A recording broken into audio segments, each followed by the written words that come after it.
மத ரீதியாக துன்புறுத்தலுக்கு ஆளாகி இந்தியாவுக்குள்ள அகதிகளா தங்கியிருக்காங்க. அந்த மக்களுக்கு குடியுரிமையை விரைவாக வழங்கும். இவர்கள் எல்லாருமே வேறு வேறு ஐடென்டிட்டியில உள்ள வந்தவங்க. இவர்களுக்கு யாருமே எந்த சட்டத்திலும் குடியுரிமை வழங்க மாட்டாங்க. நாங்கள் மத ரீதியான துன்புறுத்தலுக்கு ஆளானோம் அப்படிங்கிற காரணத்தை சொல்லி அகதிகளாக அரசு ஆவணத்துல இருக்கிறவங்க தங்கியிருக்காங்க வேற வேற இடங்கள்ல. குறிப்பா பாகிஸ்தான் பார்டர் ராஜஸ்தான்ல தங்கியிருக்காங்க. யாராவது ஒருத்தர் சட்டவிரோதமா உள்ள வந்துட்டாங்க அப்படின்னா அவங்களுக்கு பிடிச்ச குடியுரிமை வழங்க முடியாது. அதுக்கு எந்த சட்டமும் கொண்டு வரவும் இல்லை, கொண்டு வர கூடாது, கொண்டு வர போவதில்லை. நீங்க பாகிஸ்தான் எடுத்தோம் அப்படின்னா 14% இந்துக்கள் இருந்தாங்க சுதந்திரம் வாங்கும் பொழுது. இன்னைக்கு 1.4% தான் இருக்கிறாங்க. மீதி மக்கள் எங்க போனாங்க? தினசரி செய்திகளை பாக்குறோம். அங்க இருக்கிற இந்துக்களுக்கு என்ன கொடுமை நடக்குது அப்படின்னு மதம் அரசுடைய கட்டாயம் பண்றாங்க, லவ்ஜிகாது நடக்குது. அந்த கொடுமைகளை பார்த்து அவர்கள் அந்த நாட்டில் இருக்க முடியாம வெளியில வர அவங்களுக்கு நம்ம ஆதரவு கொடுக்கணும். பாஜக என்ற கட்சி தொடங்குவதற்கு அடிப்படை காரணம் இந்த சட்டம். கோயம்புத்தூர் தொகுதிக்குள்ள எங்க வேணாலும் போய் பாருங்க,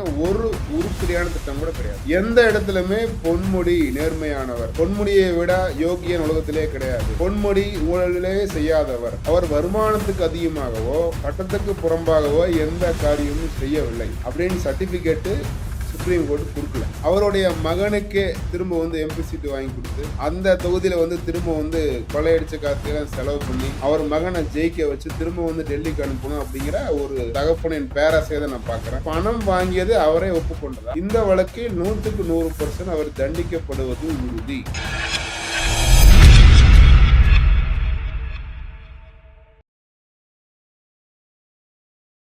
நேட்டிவ் பிளஸ் நேயர்களுக்கு வணக்கம். நீங்க நம்மோட இணைஞ்சிருக்காரு கோயம்புத்தூர் பாஜகவை சேர்ந்த செல்வகுமார் அவர்கள். சார் வணக்கம். வணக்கம் பிரபாகரன்.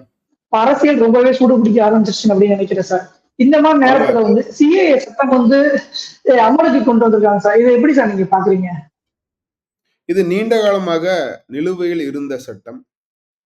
ஒருவேளை கோவிட் தொற்று வராமல் இருந்திருந்தால் 2020ஆம் ஆண்டே அமலுக்கு வந்திருக்கு. கோவிட் காரணத்துல ஒரு 3 ஆண்டுகள் தாமதம் ஆயிடுச்சு. இப்போ இதுதான் சரியான சமயம், இனிமேலும் காத்திருக்க கூடாது அப்படிங்கிற நோக்கத்துல இப்ப அமல்படுத்திருக்காங்க. இதுவே நம்ம தாமதம் நினைக்கிறேன், முன்னாடியே பண்ணிருக்கணும். இப்போ அமல்படுத்திருக்காங்க. இதனுடைய நோக்கம் 3 நமக்கு சுத்தி இருக்கிற 3 நாடுகள்ல மத ரீதியாக துன்புறுத்தலுக்கு ஆளாகி அதன் காரணமாக இந்தியாவுக்குள்ள அகதிகளா தங்கியிருக்காங்க. அந்த மக்களுக்கு குடியுரிமையை விரைவாக வழங்கும் சட்டம். இது மட்டுமே குடியுரிமை சட்டம் கிடையாது. இதுக்கு முன்னாடியும் குடியுரிமை கொடுத்தாங்க. இந்த சட்டம் அவர்களுக்கு விரைவாக குடியுரிமை வழங்க வேண்டும் அப்படிங்கிற நோக்கத்துல இயற்றப்பட்டு இப்ப அமலுக்கு வந்திருக்கிற சட்டம். இந்த மாதிரி நேரத்துல எதுவும் குறிப்பா சொல்ல போனா திருப்பூர், கோயம்புத்தூர், ஈரோடு இந்த மாதிரி பகுதிகளில் ரோஹிங்கியா முஸ்லீம்கள் அதிகமா இருக்காங்க அப்படிங்கிற மாதிரி ஒரு பேச்சு ஒரு கடந்த ஆண்டுகளா போயிட்டு இருந்துச்சு சார். இதெல்லாமே கணக்குல வராது. இந்த மாவட்டங்கள்ல இருக்கிறவங்க சட்ட விரோதமாக இங்க வந்தவங்க. இவர்கள் எல்லாருமே வேறு வேறு பேர்ல வேறு வேறு ஐடென்டிட்டியில உள்ள வந்தவங்க. இவர்களுக்கு யாருமே எந்த சட்டத்திலையும் குடியுரிமை வழங்க மாட்டாங்க. இது என்னன்னா, சட்டப்பூர்வமாக நாட்டுக்குள்ள நாங்கள் மத ரீதியான துன்புறுத்தலுக்கு ஆளானோம் அப்படிங்கிற காரணத்தை சொல்லி அகதிகளாக அரசு ஆவணத்துல இருக்கிறவங்க தங்கியிருக்காங்க வேற வேற இடங்கள்ல. குறிப்பா பாகிஸ்தான் பார்டர் ராஜஸ்தான்ல தங்கியிருக்காங்க, ஜம்மு அண்ட் காஷ்மீர்ல கொஞ்சம் பேர் இருக்காங்க, அஸ்ஸாம்ல நிறைய பேர் இருக்காங்க, பங்களாதேஷ்ல இருந்து வந்தவங்க வெஸ்ட் பெங்கால் நிறைய பேர் இருக்காங்க. அரசிடம் ஏற்கனவே யார் எங்க தங்கியிருக்காங்கிற லிஸ்ட் இருக்கு. அவர்களுக்கு குடியுரிமை விரைவாக வழங்க வேண்டும். மத ரீதியான துன்புறுத்திற்கு ஆளாக வந்திருக்காங்க, அவங்களுக்கு தான் கொடுக்குறாங்களே ஒழிய சட்டவிரோதமாக இங்க எந்த வித நாங்க ரோஹிங்கியா முஸ்லிம்ஸ் அப்படின்னு அடையாளம் இல்லாம இங்க தங்கி இருக்கிறவங்களுக்கு இது கிடைக்கிறதுக்கு வாய்ப்பே கிடையாது. இது வேற பிரச்சனை, அது வேற பிரச்சனை. ரோஹிங்கியா முஸ்லீம் பத்தி நீங்க சொல்றேன் சார். இப்போ ரோஹிங்கியா முஸ்லீம் அதிகமா இருக்காங்க அப்படிங்கிற ஒரு டாக்கும் போயிட்டு இருக்கு, அப்படிங்கிற ஒரு பேச்சு போயிட்டு இருக்க நேரத்துல வட மாநிலத்தை சேர்ந்தவங்க எல்லாமே அதிகமா திருப்பூர், கோயம்புத்தூர், ஈரோடு பகுதிகள் அதிகமா இருக்காங்க. அவங்க எல்லாமே கிட்டத்தட்ட மறுபடியும் அவங்களுடைய மாநிலத்துக்கே போறாங்க. அப்படிங்கும் போது இப்போ ரோஹிங்கியா முஸ்லீம் போயிட்டாங்க அப்படின்னா அந்த இடத்துல தொழில், அதாவது அடிப்படை சின்ன சின்ன தொழில் செய்யறவங்கன்னா தொழில் பாதிக்காதா அப்படிங்கிற போது வராது சார். நம்ம இந்த சட்டத்தை பொறுத்த வரைக்கும் இது குடியுரிமை வழங்குற சட்டம். இப்ப அதுல நீங்க அப்ளை பண்ண உங்களுக்கு குடியுரிமை கிடைக்கும். முழுக்க முழுக்க ஆன்லைன்ல பண்ணிருக்கு. அப்ளை பண்றீங்க. அதுக்கு ஒரு ப்ராசஸ் இருக்கு. அதுக்குன்னு ஒரு அதிகாரிகள் நியமிக்கப்படுவார்கள். அவர்கள் உங்களுக்கு தகுதிகள் இருக்கான்னு பார்ப்பாங்க. அதற்கான ஆவணங்கள கேட்பாங்க. எல்லாமே சரிபார்த்து உங்களுக்கு குடியுரிமை குடுப்பாங்க. மற்றபடி யாரோ ஒருத்தர் இங்க வந்து வேலை செய்றவங்கள வெளிய அனுப்பணும் அப்படிங்கிற நோக்கம் இந்த சட்டத்தின் வரையறைக்குள்ளேயே கிடையாது. இவர்களாக போய் அப்ளை பண்ணி அது ரிஜெக்ட் ஆனா அந்த பிரச்சனையே வரும். இன்னொரு ரிஜெக்ட் ஆயிடுச்சு இன்னொரு அப்படின்னா அவங்க என்ன சார் போவாங்க? இல்ல அப்ளை அது பண்ணி வந்து நம்ம ரிஜெக்ட் ஆயிடுச்சு அப்படிங்கும்போது வந்து உனக்கு அனைத்து நாடுகளுக்குமே உலகத்துல இருக்கிற அனைத்து நாடுகளுக்குமே அவர்கள் யாருக்கு குடியுரிமை வழங்க வேண்டும் அப்படிங்கிற முடிவெடுக்கிற உரிமை அந்தந்த நாட்டின் அரசுக்கு உண்டு. யாராவது ஒருத்தர் சட்டவிரோதமா உள்ள வந்துட்டாங்க அப்படின்னா அவங்களுக்கு பிடிச்ச நம்ம குடியுரிமை வழங்க முடியாது. அதுக்கு எந்த சட்டமும் கொண்டு வரவும் இல்ல, அது கொண்டு வரவும் கூடாது, கொண்டு வரவும் போவதில்லை. இப்ப இது வந்து நம்ம குறிப்பிட்ட நாட்டுக்குள் இருக்கிற குறிப்பிட்ட பிரிவு மக்களுக்கு மட்டும் அவர்கள் அந்த நாடுகள்ல சிறுபான்மையினரா இருந்திருக்கணும். இந்துக்கள், கிறிஸ்டியன்ஸ் இருக்காங்க இதுல வந்து பார்சி இருக்காங்க, இதுல வந்து ஜெயின்ஸ் இருக்காங்க, இதுல வந்து புத்திஸ்ட் இருக்காங்க. இவர்களுக்கு மட்டுமே அந்த நாட்டுல வந்து மத இனத்துன்புகள் நடக்குது. நீங்க வந்து பாகிஸ்தான் எடுத்தோம் அப்படின்னா 14% இந்துக்கள் இருந்தாங்க சுதந்திரம் வாங்கும் பொழுது. இன்னைக்கு 1.4% தான் இருக்கிறாங்க. மீதி மக்கள்லாம் எங்க போனாங்க? நம்ம தினசரி செய்திகள்ல பார்க்கிறோம். அங்க இருக்கிற இந்துக்களுக்கு என்னென்ன கொடுமை நடக்குது அப்படின்னு. மதம் மாற சொல்லி கட்டாயம் பண்றாங்க. லவ் ஜிகாது நடக்குது. அந்த கொடுமைகளை பார்த்து அவர்கள் வந்து அந்த நாட்டுல இருக்க முடியாம வெளியில வர அவங்களுக்கு நம்ம ஆதரவு கொடுக்குறோம். குறிப்பா வந்து நம்ம வெஸ்ட் பெங்கால்ல எடுத்தோம்னா இங்கிருந்து வந்து தலித் மக்கள் நிறைய பேர் பங்களாதேஷ்குள்ள போனாங்க. அவர்கள விரட்டி அடிச்சுட்டாங்க. அப்பவே 70கள்ல வந்து மிகப்பெரிய வன்முறை நடந்துச்சு. அப்ப அந்த நாட்டை விட்டு வெளியில திரும்ப வந்து இந்தியாவுக்குள்ள வந்தாங்க. பங்களாதேஷ் நம்ம பார்த்தோம் அப்படின்னா 28% இருந்த இந்துக்கள் மக்கள் தொகை இன்னைக்கு 8% குறைஞ்சிருக்கு. அதுல கொஞ்சம் பேர் திரும்ப இந்தியாவுக்குள்ள வந்திருக்காங்க. பெங்கால்ல வந்திருக்காங்க. அவர்களுக்கு குடியுரிமையை வந்து கொடுக்காம வச்சிருக்கோம். அவர்களுக்கு குடியுரிமை வழங்க வேண்டும். அதுல நிறைய பேர் வந்து தலித் பிரிவை சேர்ந்தவர்கள். அவர்களுக்கும் நம்ம குடியுரிமை வழங்க வேண்டும் அப்படிங்கிற நோக்கத்துல கொண்டு வந்ததுதான் குடியுரிமை சட்டம். இந்த சட்டம் வந்து ஏதோ வந்து நேத்து பேசி இன்னைக்கு கொண்டு வந்தது கிடையாது. பாஜக என்ற கட்சி தொடங்குவதற்கு அடிப்படை காரணம் இந்த சட்டம். அப்ப பாஜகவின் தலைவர் ஒருவர்னா சியாமா பிரசாத் முகர்ஜி அவர்கள் அப்ப வந்து நேரு மினிஸ்ட்ரியில அமைச்சரா இருக்கார். அவர் வந்து இந்த மாதிரி குடியுரிமை கொடுக்கணும் அப்படின்னு சொல்றத அது ஒரு கருத்து வேறுபாடு வருது. அதன் அடிப்படையில தான் அவர் கட்சி விட்டு பிரிஞ்சு வந்து ஜனசங்கம் தொடங்கி அதன் பிறகு வந்து பாஜக தொடங்குவதற்கு அடிப்படை காரணமாகிறது. அப்ப பாஜகவின் அடிப்படை நோக்கமே இந்த சட்டம். இது போல நமக்கு 370 ஆகட்டும், ராமர் கோவில் ஆகட்டும், இதெல்லாம் பாஜகவோட அடிப்படை சித்தாந்தம், அடிப்படை நோக்கம். இதுல எந்த காலத்திலுமே இது வந்து நம்ம சமரசம் செய்து கொள்ள போவதில்லை. இது தேர்தல் அறிக்கையில ஒரு தேர்தலின் பொழுதும் இது வந்து மேல இருக்கும். கூடுதலாக எந்த இருக்குதோ இல்லையோ இந்த வாக்குறுதி இருக்கும். அது இன்னைக்கு செயல்படுத்தி இருக்கிறோம். ஆர்டிகிள் 370 அப்படிதான் நீக்கப்பட்டது. அதே மாதிரிதான் சிஏயும் அதனால அதே மாதிரிதான் அமல்படுத்துறாங்க. அடுத்த கேள்வி என்ன பாத்தீங்கன்னா சார், பாஜக மாநில தலைவர் அண்ணாமலை அவர்கள் வந்து சமீபத்துல கோயம்புத்தூர் பிரஸ் மீட்ல வந்து சொல்லியிருக்காங்க, தொழில் முனைவோர் பிரச்சனைகள் எல்லாமே நாடாளுமன்றத்துல போய் சொல்றதுக்கு சரியான வேட்பாளர் வந்து பாஜக இருந்து மட்டும்தான் தேர்ந்தெடுக்க முடியும். அந்த வேட்பாளர்களை நீங்க தேர்ந்தெடுக்கணும். அவங்க தேர்ந்தெடுத்து நாடாளுமன்றத்துக்கு அனுப்பணும். அப்பதான் அவங்க சரியான தொழில் முனைவர்களுக்கான பிரச்சனையை போய் நாடாளுமன்றத்தை சொல்லி அதுக்கான தீர்வு கொண்டு வர முடியும் அப்படின்னு சொல்றாங்க சார். அப்படி என்னதான் சார் பிரச்சனை இருக்கு? இப்போ வந்து நம்ம கம்யூனிஸ்ட் எம்பி வந்து இன்னைக்கு 10 வருஷம் இருந்து விரைவில் வந்து அவருடைய காலம் எம்பி அவரோட காலம் வந்து நிறைவு பெறப்படுகிறது.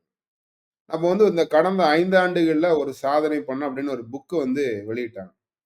அந்த புக்கை வாங்கி நானும் தேடி தேடி பார்த்தேன். 70 பக்க புத்தகம்.